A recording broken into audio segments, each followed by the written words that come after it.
Elasticity. तो आज हम क्या करेंगे, नया टॉपिक स्टार्ट करेंगे, नया chapter, chapter number 6, price elasticity of demand. अब प्राइस इलास्टिसिटी ऑफ डिमांड, अब इलास्टिसिटी आपके लिए क्या है, नया वर्ड है। तो इलास्टिसिटी मतलब क्या, it is a measurement of the degree, मतलब डिग्री मतलब कितना डिग्री चेंज होगा, किसका measurement, it is a degree, it is a measurement of a degree of a change in demand. अब डिमांड में कितना डिग्री चेंज आता है, किसके कारण, to change in response to the price, in response to the change in the price of home commodity, मतलब price के थोड़ा बढ़ने के कारण, थोड़ा कम होने के कारण डिमांड में कितना चेंज आता है, उसको हम कहेंगे इलास्टिसिटी। तो इलास्टिसिटी क्या है, डिफरेंट टाइप की इलास्टिसिटी है।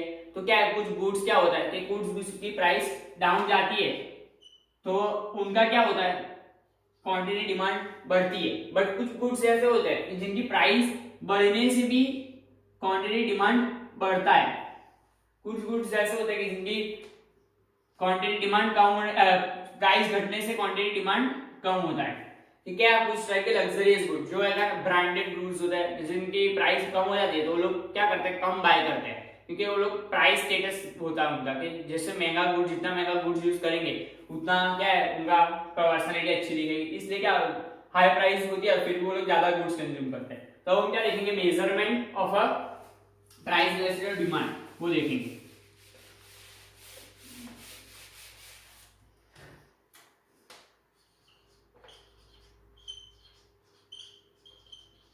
मेजरमेंट ऑफ, मैं प्राइस इलास्टिसिटी ऑफ डिमांड को क्या लिख रहा हूं, ईडी लिख रहा हूं, प्राइस इलास्टिसिटी ऑफ डिमांड को ईडी लिखेंगे हम। तो अब प्राइस इलास्टिसिटी ऑफ डिमांड देखेंगे, measurement of price elasticity of demand, तब उसका फॉर्मूला क्या है वो देखेंगे। उसका फॉर्मूला सिंपल है, हमने क्या पढ़ा कि अगर क्वांटिटी डिमांड में प्राइस के रिलेटेड चेंज आता है तो क्या होगा, प्राइस इलास्टिसिटी ऑफ डिमांड की डिग्री मेजर होगी। कैसे, अब उसका फॉर्मूला होगा, सो ईडी। अब यहाँ ईडीएम में से माइनस में होगा, क्यों माइनस में होगा वो भी ये ध्यान रखना। माइनस में इसलिए कि डिमांड का क्या होता है, हमेशा नेगेटिव स्लोप होता है, डिमांड का क्या होता है, नेगेटिव स्लोप होता है। तो ईडी रिस्पांस हमेशा माइनस में होगा, डिमांड का होगा, क्वांटिटी डिमांड का रिस्पांस इन रिलेशन टू क्या, प्राइस इन नॉर्मल गुड्स क्या होता है, हमेशा माइनस में, इसलिए यहाँ माइनस में। तो सबसे पहला फॉर्मूला क्या है, percentage change in quantity demand upon percentage change in price. अब क्या है, प्राइस इलास्टिसिटी डिमांड कैसे मेजर होगी, percentage change in quantity demand upon percentage change in price. तो हमको क्या मिलेगा, price elasticity demand. For example कुछ दे के समझो कि प्राइस में 10% चेंज आया, मतलब प्राइस में 10% चेंज आया, तो क्वांटिटी डिमांड में समझो कि 20% चेंज आया,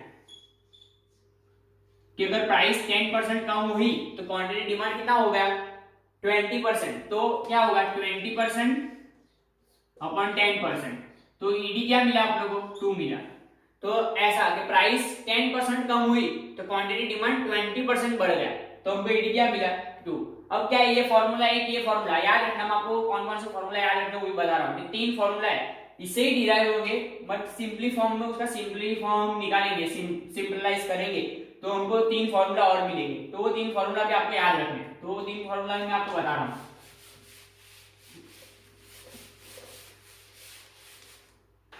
अब क्या था अपना main formula, ED is equal to minus percentage change in quantity demand upon percentage change in price.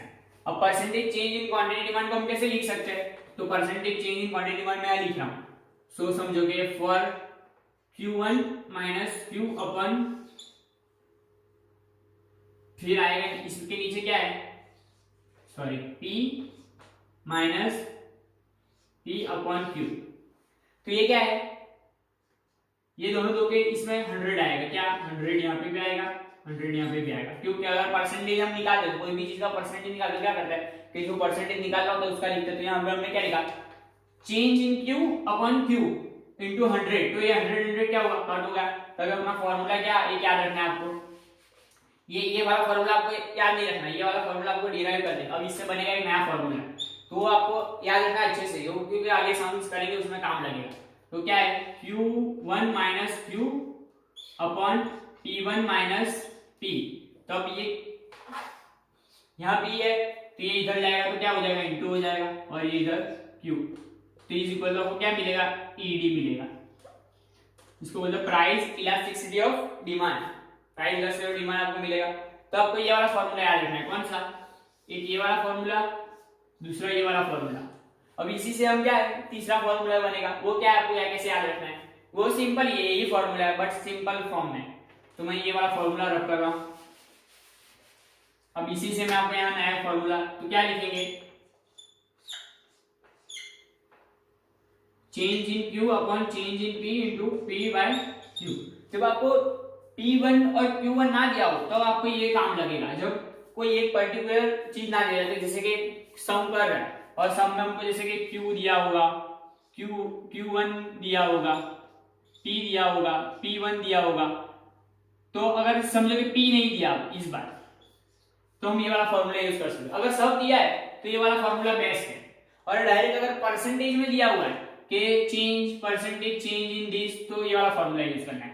तो क्या हम आगे सम्स करेंगे तो उसमें क्या आप लोगों को पता चलेगा कि कौन कौन से है अलग अलग। तो ये फॉर एग्जांपल मैं एक सम भी ले रहा हूँ, आपको ये फॉर्मूला याद रखना है। कौन सा, ED is equal to percentage change in quantity demand upon percentage change in price, ये वाला फॉर्मूला। और दूसरा क्या, Q1 क्या होता है वो भी मैं आपको बता दूं। Q1 is equal to new quantity demand और Q is equal to old quantity demand, क्या, old quantity demand. P1 is equal to new price and P is equal to old price, क्या, ओल्ड प्राइस। तो याद रखना ये formula. तो अभी हम एक सम भी ले रहे हैं इसका अच्छे से, तीन फॉर्मूलास के लिए हम एक सम लेंगे। तो अब हम क्या करेंगे, मैंने आपको दो सम्स तो करा दिए बट अब मैं कराऊंगा आपको, ये क्या था पहले, ये चैप्टर जो था वो क्या था 12th में आता था, लास्ट टू लास्ट ईयर क्या था 12th में ये चैप्टर था। तो ये क्या है, क्वेश्चंस जो हमने सीबीएसई जो क्वेश्चंस पूछती थी, मतलब जो बोर्ड में क्वेश्चंस आते थे वो क्वेश्चंस के हिसाब से आपको कराऊंगा। था आपको क्या 11th में नॉर्मली उसी से पूछे जाएंगे नॉर्मली, वो भी क्योंकि सीबीएसई पूछती थी वो नॉर्मली क्या है, वो पॉपुलर क्वेश्चंस है, तो क्या है उसमें से आपको पूछ सकते हैं। मतलब ऐसे ही सिमिलर क्वेश्चंस आपको 11th में भी आ सकते हैं। क्यों, कभी ये बुक जो माइक्रो इकोनॉमिक्स है वो किसमें आ गया है, 11th में आ गया। तो मैं क्वेश्चंस ले रहा हूं, चलो यहीं से मैं अपने पढ़ के ले रहे हैं। अ कंज्यूमर स्पेंड 60 रुपीज, मतलब उसकी इनकम क्या है, 60 रुपीज इनकम है। अब कंज्यूमर की इनकम 60 रुपीज है। अब consumer spend 60 rupees on a good price 1, मतलब गुड की प्राइस कितनी है, प्राइस इज इक्वल टू 1। अब यहाँ क्या लिखा है और आगे रीड करेंगे, पर ₹1 per unit when a price rise by 100%, मतलब ये प्राइस P1 होगी वो 100% से क्या हो रही है, राइज हो रही है। मतलब 1 का 100% 1, तो 1 + 1 कितना हो जाएगा, प्राइस 2 हो जाएगी। क्या हो जाएगी, प्राइस 2 हो जाएगी। अब आगे क्या लिखा है, he continues to spend 60 rupees, मतलब उसकी इनकम 60 ही रह रही है। क्या, उसकी इनकम 60 ही रह रही है। और आगे क्या लिखा है, 60 and calculate price elasticity of demand, मतलब क्या था, अब वो क्या है 60 रुपीज उसकी इनकम रह रही है और ये गुड की प्राइस क्या है 1। तो अब हम फाइंड करेंगे Q1 एंड Q, क्योंकि Q1 और Q भी नहीं दिया हुआ है तो Q1 और Q सिंपली मिल जाएगा।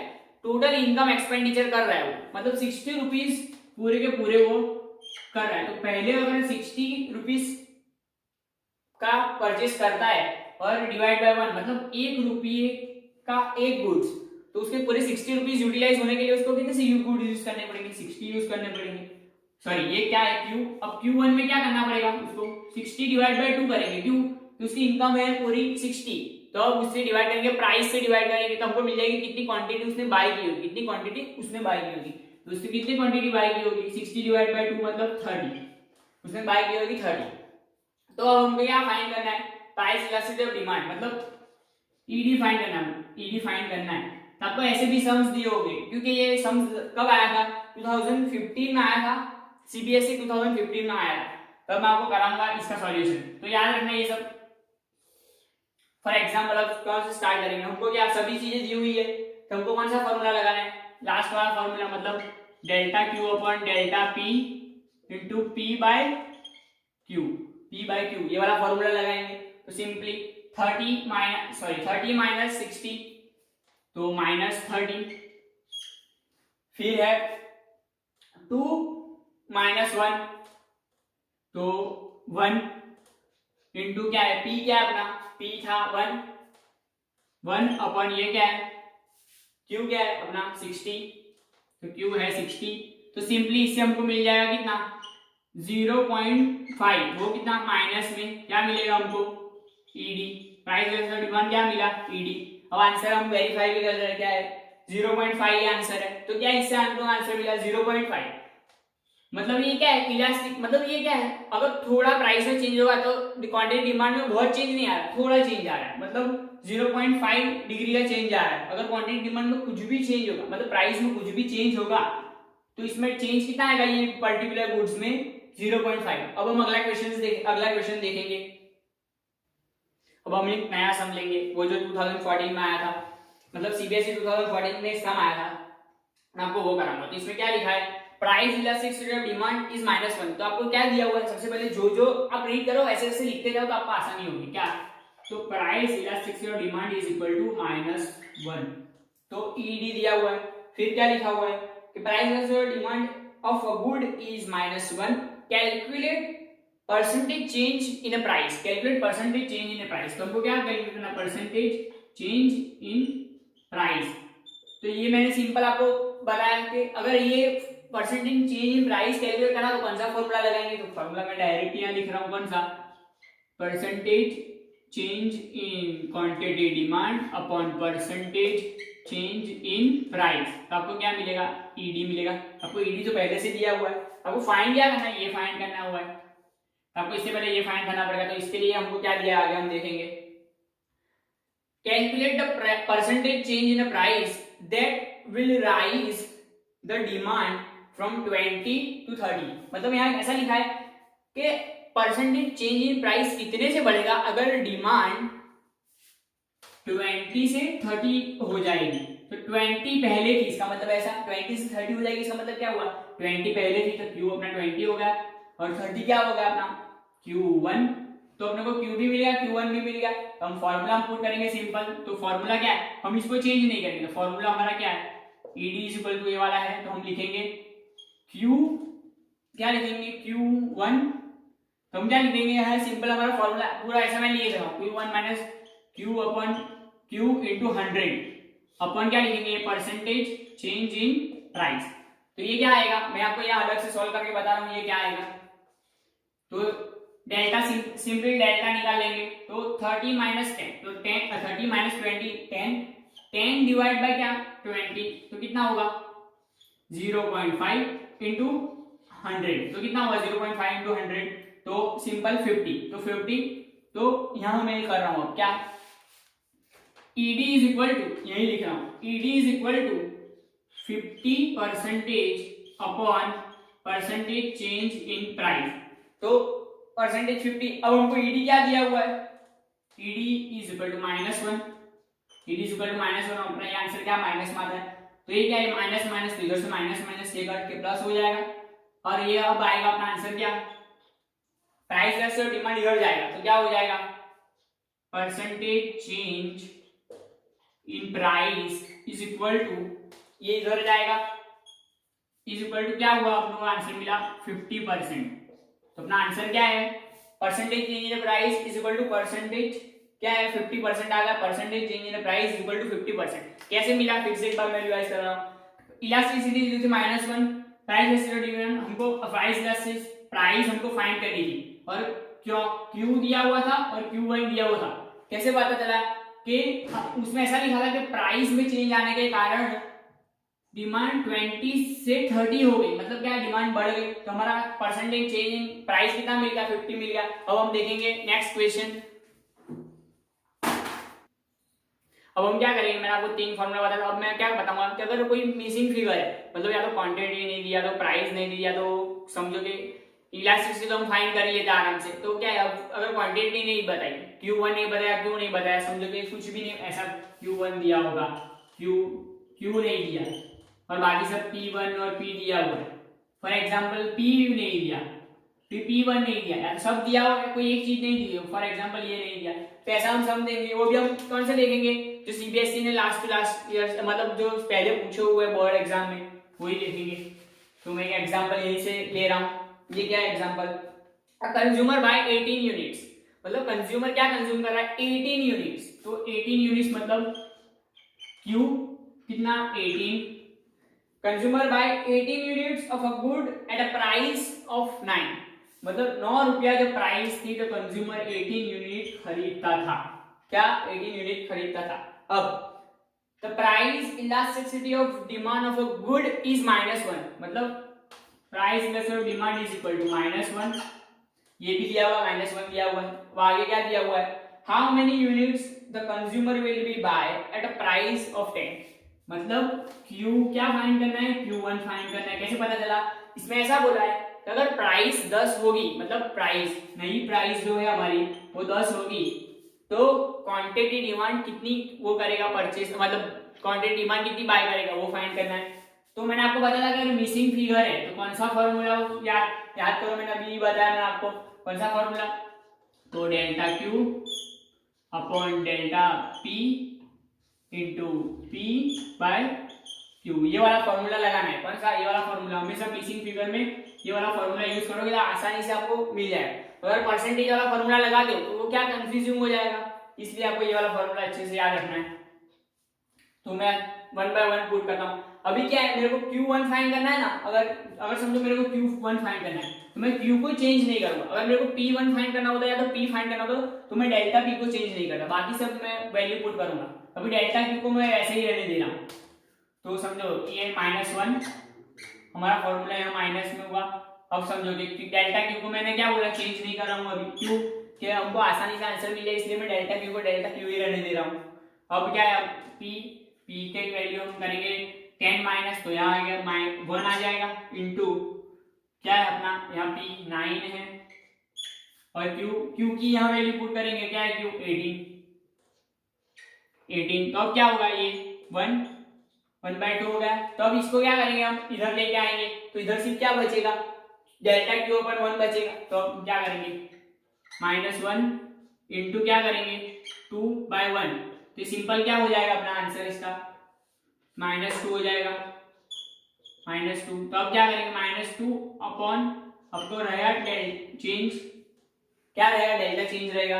तो अब फॉर्मूला सही इधर माइनस आएगा, ये माइनस माइनस क्या है, सिंपल कट हो जाएगा। तो अब सिंपल हम यहाँ फॉर्मूला पुट करेंगे क्या, कि हमारा आंसर क्या है, अपना आंसर सॉरी अपना Q1 का ये, तो डेल्टा Q क्या है, डेल्टा Q1 माइनस Q, तो 2।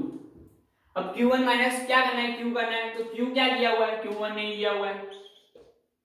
अब Q क्या दिया आप लोगों को, Q दिया हुआ है 18, Q दिया हुआ है कितना 18, तो क्या करेंगे सिंपली, ये माइनस में है तो इसको इधर लेके जाएंगे, तो कितना हो जाएगा अपना, सिंपली इसको समझो कि माइनस से इधर होगा तो अपना प्लस, तो 20 इज इक्वल टू Q1, तो हमारा Q1 की क्वांटिटी कितनी आएगी 20 आएगी, तो हमको Q1 क्या मिला 20 मिला। अब वेरीफाई भी कर लेंगे, सॉरी यहाँ माइनस में और ये भी क्या था माइनस में था, सॉरी ये भी माइनस में था और यहाँ माइनस में, ये मैंने माइनस था तो हमने गलती कर दी, यहाँ माइनस में था क्योंकि आंसर वेरीफाई नहीं हो रहा, तो हम फिर से एक बार देख लेंगे क्या गलती की है।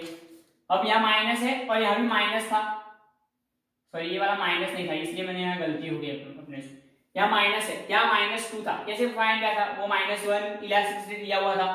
तो अब क्या है 18, तो इधर है -2, अब इधर ये 18 आएगा तो क्या हो जाएगा +18 इज इक्वल टू Q1, तो +18 माइनस तो क्या हो जाएगा 16 इज इक्वल टू Q1। अब आंसर राइट है क्योंकि अब यहाँ वेरीफाई हो रहा है, अपना आंसर 16 आना चाहिए। अब 16 आना चाहिए, हम यहाँ पे भी वेरीफाई कर सकते हैं, कैसे, अगर प्राइस समझो प्राइस बढ़ेगी तो क्वांटिटी कम होनी चाहिए, बढ़नी नहीं चाहिए। तो मैंने अगर पहला वाला आंसर मैंने किया तो उसमें क्या हो रहा था, क्वांटिटी बढ़ रही थी 20 आ रहा था, तो आंसर क्यों गलत है, प्राइस अगर बढ़ रही है तो क्वांटिटी डेफिनेटली कम ही होनी चाहिए। तो ये क्या है, ये हमारा आंसर पहले गलत था, बट अब आंसर क्या है राइट आ गया 16। क्यों, ये प्राइस बढ़ रही है तो क्या हो रहा है क्वांटिटी कम हो रही है, तो प्राइस बढ़ रही है तो क्वांटिटी कम हो रही है। ठीक है, मैंने आपको 3 सम बोले तो 3 सम भी करा दिए।